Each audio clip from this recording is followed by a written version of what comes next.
I am Rebecca from ChemKnits, and welcome to the recap for the February 2022 ChemKnits Dye-Along live stream. Last month, I dyed some yarn inspired by this stunning Glacier photo. When I came across this image, I was drawn to the depths of the blues and greens in the water, in the ice, and even up to the sky, and knew that I wanted to translate this into some yarn. Now, as far as inspiration photos go, this isn't that far out of my color comfort zone. I am a cool-toned kind of gal, and so playing with blues is something I really love to do. But this photo just really caught my eye, and I felt it was perfect for a wintry inspiration photo. In the live stream, I pulled a handful of blues and blue-green colors that I have in my Dharma Acid dye collection. And I knew that I wanted to create something relatively soft, but I also wanted to play with the dry dye powders. So on some Knit Picks Swish DK, which is 100% superwash merino, I did a little swatch test of these colors that I had pulled. While when you're looking at the, say, swatch poster that Dharma offers, you can get a sense of the different colors, how they actually interact with the yarn when you're using the dry powder directly can vary. And there are some colors that maybe some are less saturated than others that can look extremely similar when you are using them as a powder. And so when I want there to be a difference between the colors, I like to just check the way that the colors look in powder form so that way I know which I may want to use. And I ended up picking teal green, indigo blue, alpine blue, and bright aqua, knowing that I would focus mostly on our blue tones, leaving our greener tones to add some of those green notes that we have in the water. I didn't want to go directly for a green or yellow because that might push things a little bit too far. So on our swish, which had a little bit of some of those other colors as well, I layered on the 4 colors, wearing my respirator mask, safety glasses, and gloves because we're dealing with dry dye powder, but I layered the colors on the countertop with everything cold. We had acid present, and so with some of these dyes, some of the color would start to strike a little bit sooner. But I knew that by adding the colors onto the yarn while things are cold, it would give me a little bit more time to spread them out and give us a variegated yarn that had some softness to it. And it worked so well. There are a few areas in here where we have a little bit of speckling, but overall our color transitions are really soft. So I applied the dye to one side, then I flipped the yarn over, applied dye to the other side before taking it to the stove to heat.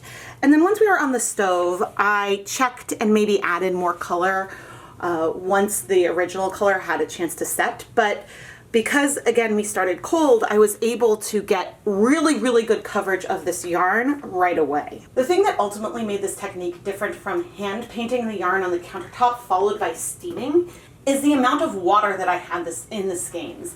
If I had put them directly on the counter, the water would probably leak out and with nothing to catch it could create more of a mess. However, you could do something like this followed by steaming.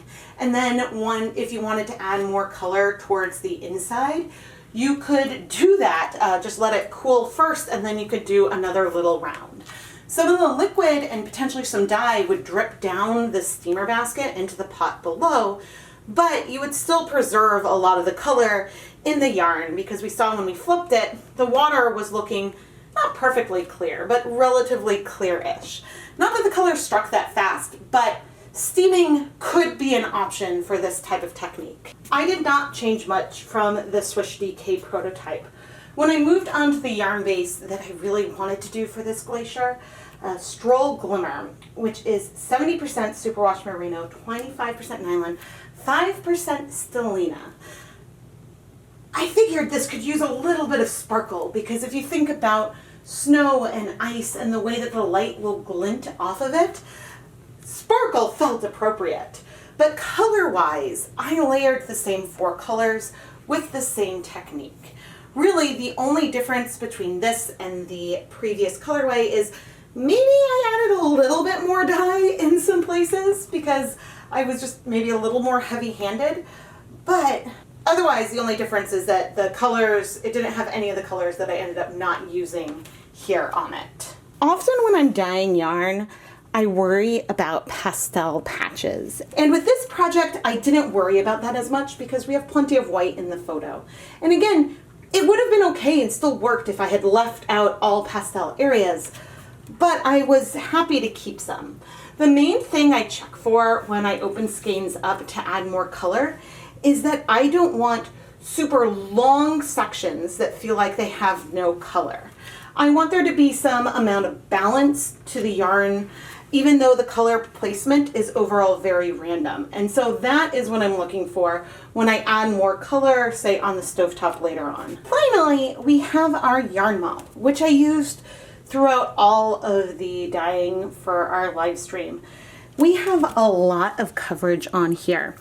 And the way I achieved that with still keeping the color somewhat separate is that we steamed this a few times in the middle to allow some of the color to set, so that way when I would come with more dye on my gloved fingertips from applying it onto the pan, there was space for me to wipe that dye off to create this beautiful yarn mop. And one of my favorite things about doing a mop like this is that if we compare it to the colorways that we created, you can really feel the individual components, the deep teal, the bright aqua, the indigo, and then our alpine blue in there that's a little softer.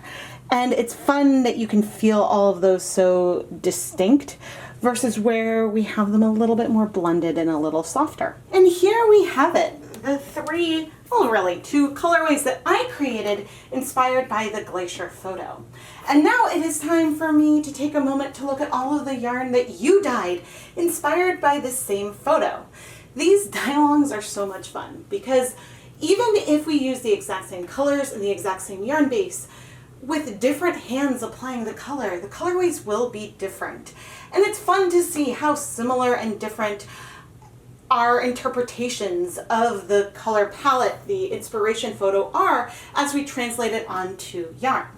If you would like to be featured in an upcoming ChemKnits dye-along recap, just share the yarn, fabric, fiber that you dye inspired by the inspiration photo on Instagram with the hashtag ChemKnitsDyealong, or reply to the inspiration photo on the public ChemKnits Facebook page with a photo comment, and I'll pull a bunch of the photos to include in the recap.